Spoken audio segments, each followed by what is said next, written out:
जय हिंद दोस्तों, कैसे हैं आप लोग सभी। मैं डॉक्टर दुर्गेश मालवी हिंदवी इंदौर पर आपका बहुत बहुत स्वागत करता हूं। दोस्तों, पिछले 2 वीडियो में हमने भाषा विकास व लिपि से संबंधित चर्चा की। उनके कुछ प्रश्नों को हमने समझने का प्रयास किया।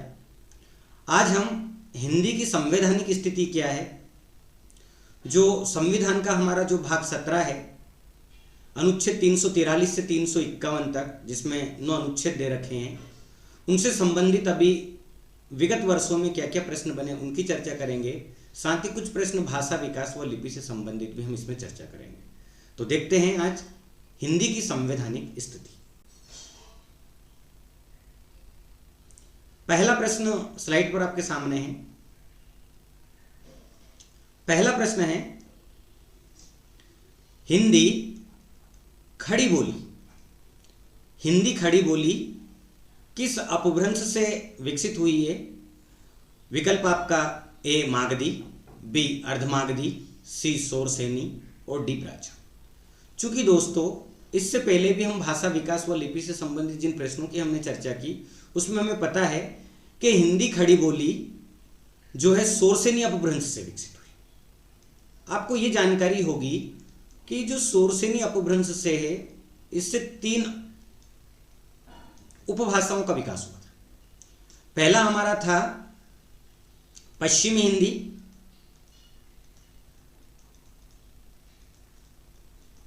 जिसकी 5 बोलियां थी। फिर राजस्थानी हिंदी, जिसकी 4 बोलियां थी, और एक गुजराती। इस प्रकार से जो प्रश्न है कि हिंदी खड़ी बोली किस अपभ्रंश से विकसित हुई है, विकल्प आपका उत्तर सही है सी शोरसेनी अपभ्रंश।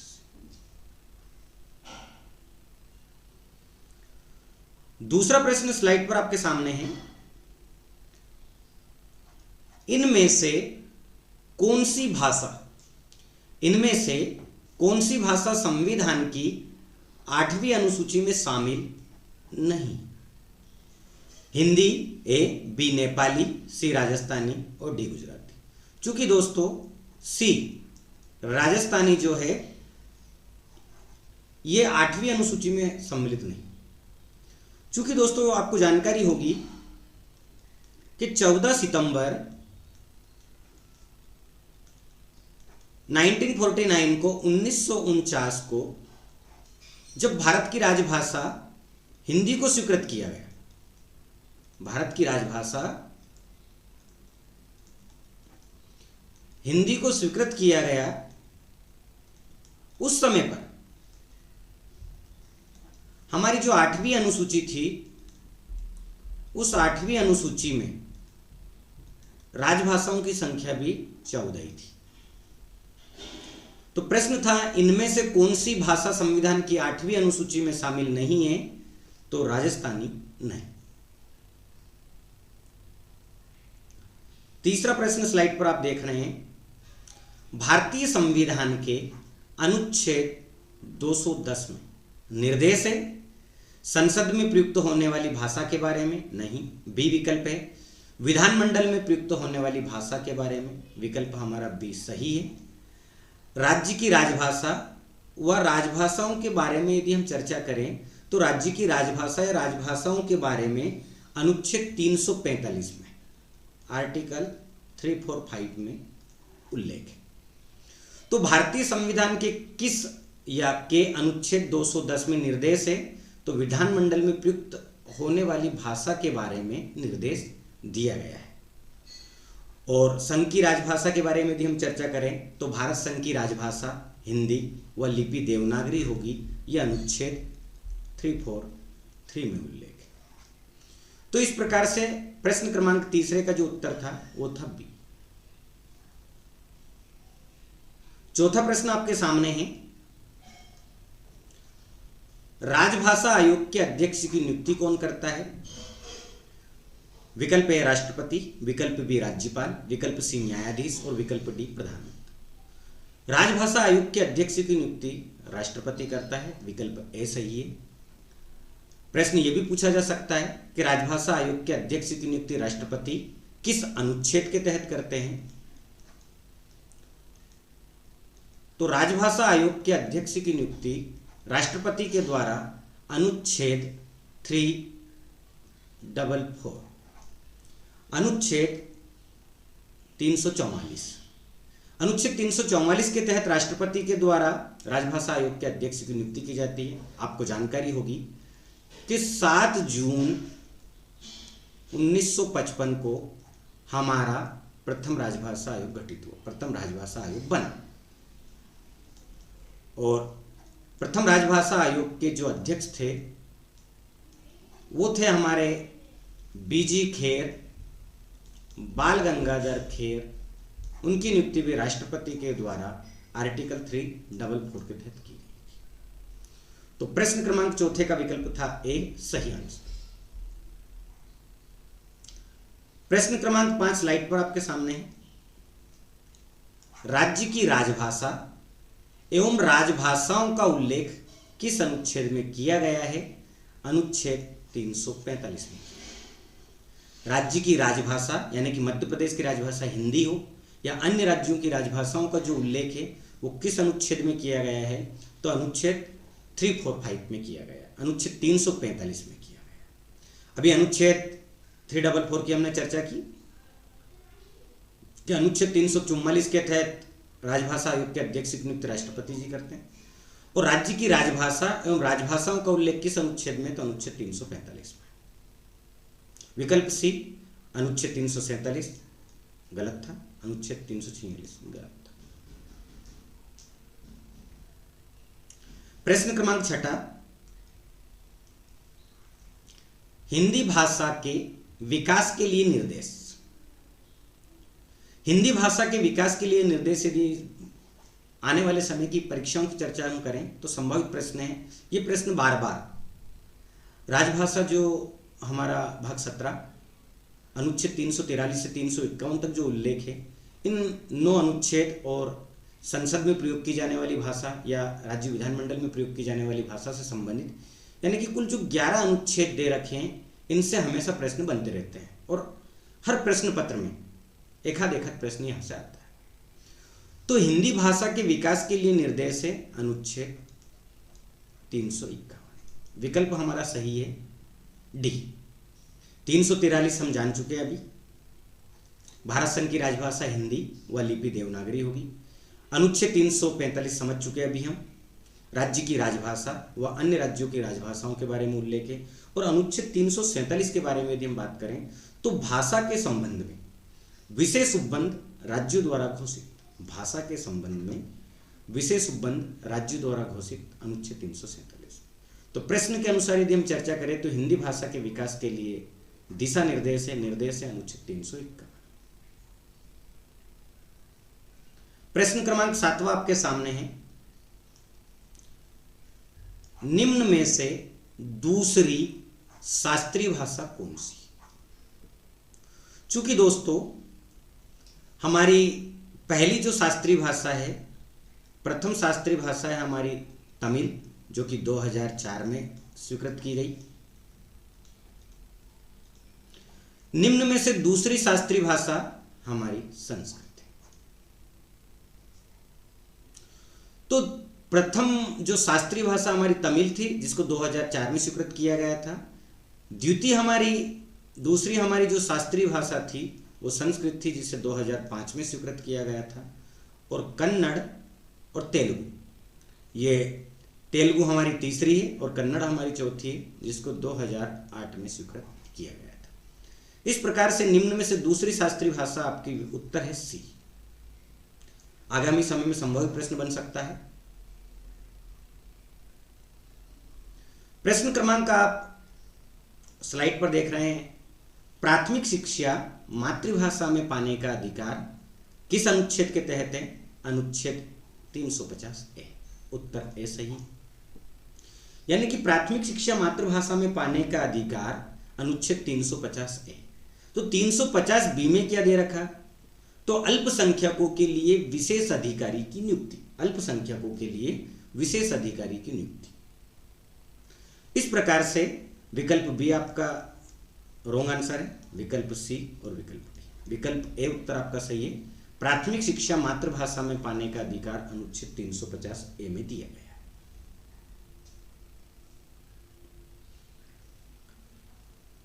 प्रश्न क्रमांक 9 है, संसद में प्रयोग की जाने वाली भाषा। तो संसद में प्रयोग की जाने वाली भाषा का उल्लेख किस अनुच्छेद में है? तो संसद में प्रयोग की जाने वाली भाषा का उल्लेख, विकल्प आपका ए सही है, अनुच्छेद 120 में। संसद में प्रयोग की जाने वाली भाषा अनुच्छेद 120। विकल्प बी आपका गलत है, विकल्प सी और विकल्प डी। यदि हम यहां पर राज्य विधानमंडल की चर्चा करते हैं कि विधानमंडल में, राज्य विधानमंडल में प्रयोग की जाने वाली भाषा, तो राज्य विधानमंडल में प्रयोग की जाने वाली भाषा का उल्लेख किसमें है? आपका 210 में। राज्य विधानमंडल में प्रयोग की जाने वाली भाषा 210। इस प्रकार से प्रश्न क्रमांक जो 9 है उसका उत्तर है ए। प्रश्न क्रमांक 10 दोस्तों आपके सामने है, वह भाषा जिसका इतिहास 1500 वर्ष पूर्व का हो, 1500 वर्ष प्राचीन हो, वो हमारी कौन सी भाषा कहलाती है? राजभाषा ए, मानक भाषा बी, शास्त्रीय भाषा सी, राष्ट्रभाषा डी। तो वह भाषा जिसका इतिहास 1500 वर्ष प्राचीन हो वह हमारी शास्त्रीय भाषा कहलाती है। शास्त्रीय भाषाओं की चर्चा इससे पहले भी हमने की। तो वह भाषा जिसका इतिहास 1500 वर्ष प्राचीन हो वह शास्त्रीय भाषा कहलाती है। साथ ही साथ यदि हम इसको विशेषता माने तो इसकी और भी विशेषताएं हो सकती, यानी कि वह भाषा जिसका इतिहास 1500 वर्ष प्राचीन हो, जिसका विकास, यानी कि वह भाषा जिसका विकास स्वतः हुआ हो, उसे हम शास्त्रीय भाषा कहते हैं। जिसमें साहित्य की श्रेष्ठ परंपरा रही हो, साहित्य की श्रेष्ठ परंपरा रही हो।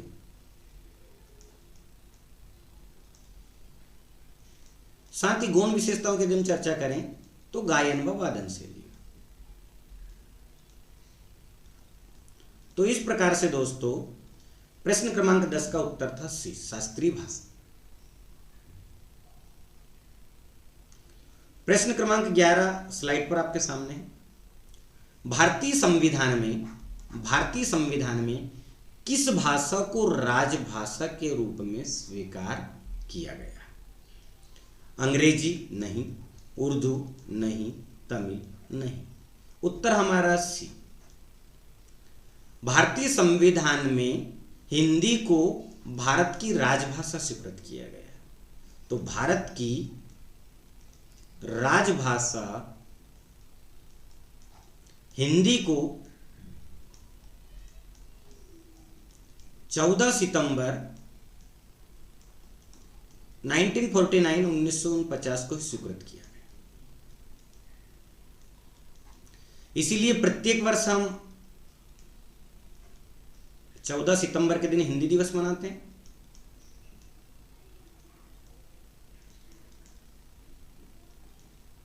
हो सकता है आगामी समय में ऐसा भी प्रश्न आ जाए कि प्रथम बार हिंदी दिवस कब मनाया गया? प्रथम बार हिंदी दिवस कब मनाया गया? तो 1953 में पहली बार हिंदी दिवस मनाया गया। तो प्रश्न क्रमांक जो 11वां था, भारतीय संविधान में किस भाषा को राजभाषा के रूप में स्वीकार किया गया? तो विकल्प अनुसार आपका हिंदी। उत्तर प्रदेश ग्राम पंचायत अधिकारी 2016 में यह प्रश्न पूछ लिया।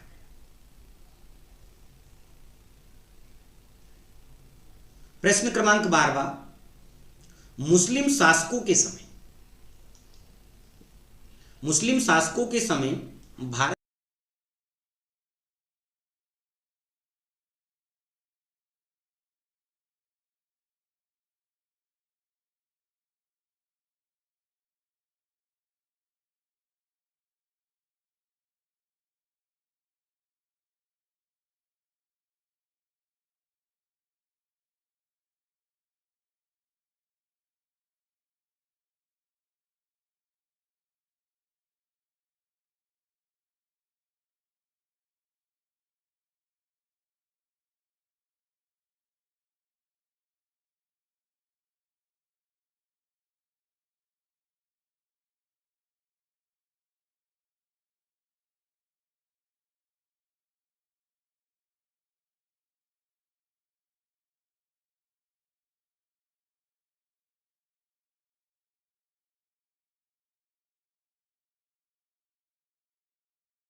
तो आपको पता होगा कि पूर्वी हिंदी की 3 बोलियां थी, हमने देखा था ए बी सी। ए से अवधी, बी से बघेली, सी से छत्तीसगढ़ी। तो अवधी, बघेली, छत्तीसगढ़ी पूर्वी हिंदी की बोलियां हैं। कौन सी नहीं है? मगही नहीं। मगही किसकी बोली है? बिहारी हिंदी की। तो इस प्रकार से प्रश्न क्रमांक 14 का विकल्प डी सही था। कौन सी बोली पूर्वी हिंदी की यदि रहती उपरोक्त में से यदि ऐसा प्रश्न आता तो ए यानी अवधी, बी यानी बघेली, सी यानी छत्तीसगढ़ी। प्रश्न अनुसार उत्तर है आपका डी।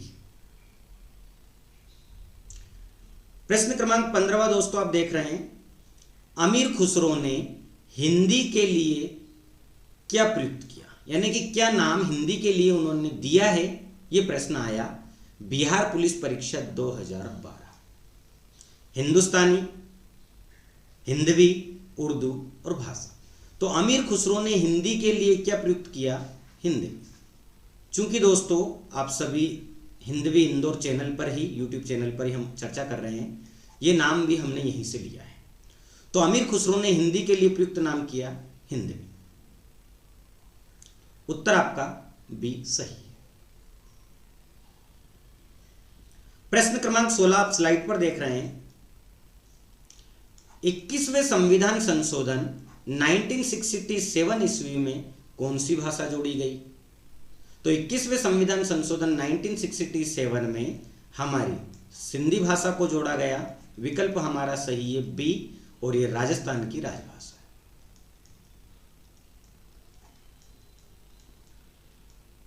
अब चाहे राजस्थान की राजभाषा सिंधी घोषित कर दिया गया हो, लेकिन राजस्थान में जो शासकीय कामकाज है, जो राजकीय कामकाज है,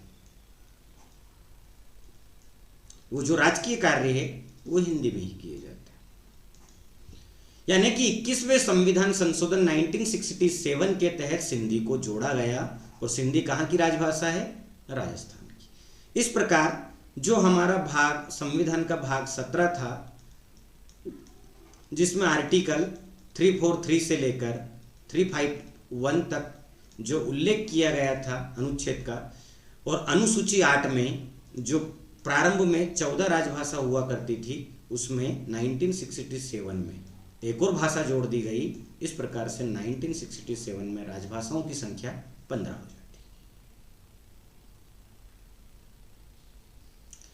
प्रश्न क्रमांक 17 आप स्लाइड पर देख रहे हैं,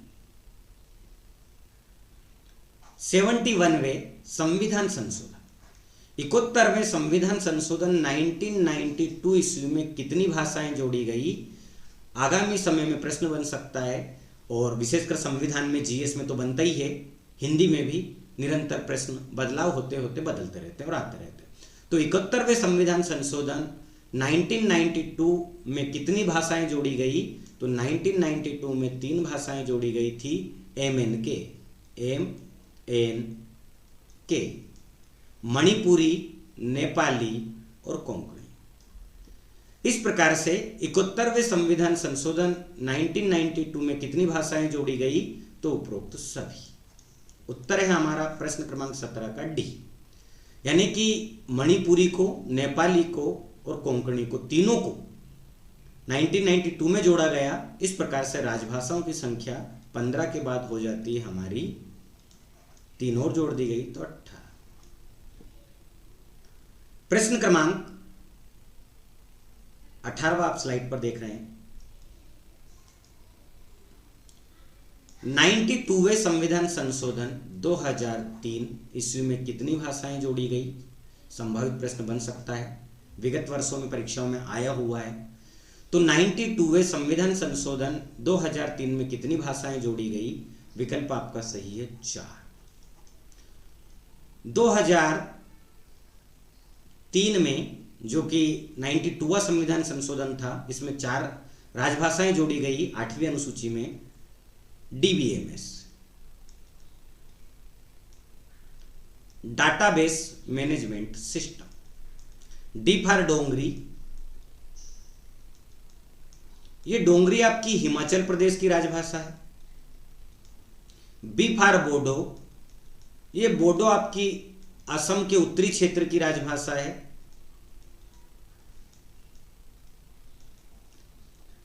बोडो जो जनजाति है वो अभी नए राज्य की मांग भी कर रही है लंबे समय से, बोडोलैंड बनाने की। 2003 में इसको बोडो को असम का उत्तरी क्षेत्र वहाँ की राजभाषा घोषित किया गया।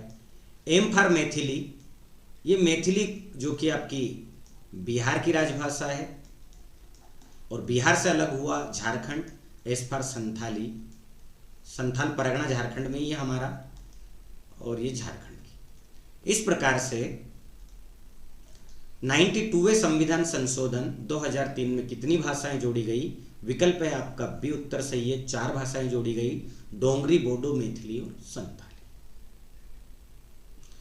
प्रश्न क्रमांक आप 19वां स्लाइड पर देख रहे हैं। भारत के संविधान के किस अनुच्छेद के अंतर्गत हिंदी को शासकीय यानी कि राजकीय शासकीय भाषा घोषित किया गया? तो भारत के संविधान के किस अनुच्छेद के अंतर्गत हिंदी को शासकीय भाषा घोषित किया गया? विकल्प है आपका अनुच्छेद 343। तो भारत के संविधान के किस अनुच्छेद के अंतर्गत हिंदी को राजकीय भाषा या शासकीय भाषा घोषित किया गया?